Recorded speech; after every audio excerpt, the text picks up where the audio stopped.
omukyala ne bw'abanga alina ssente ng'omwami talina ssente ng'asobola okufuutinga bbiiru y'ewaka mu buwangwa bwaffe ng'Abaganda mukyala oyo ajja mu kisenge n'abuuza baze kati tugenda kukola tutya kubanga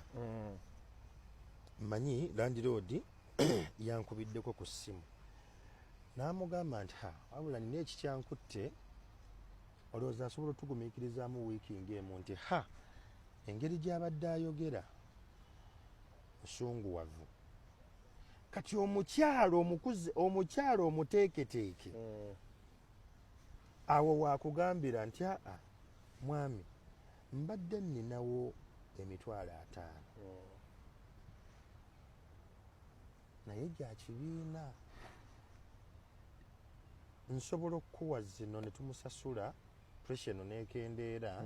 ziri bwe zijja ne tugatta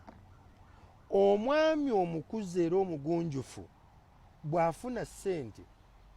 aziddiza mukyala we kubanga ssente y'omukyala ya crisis. Now there is a crisis here, money is coming, naye obwetaavu buli agent. Tugenda kwatakuza omukyala, we manage the crisis, naye ziri bwe zijja nteekwa okuzizzaawo ate oyongera namu n'omugamba nti $5,000 ge wampa nkuteeddeko ku $7,000 egyabiri enviiri ezo mbadde njagala tukyuse namu. Oyo ye mwami, si musajja, mwami.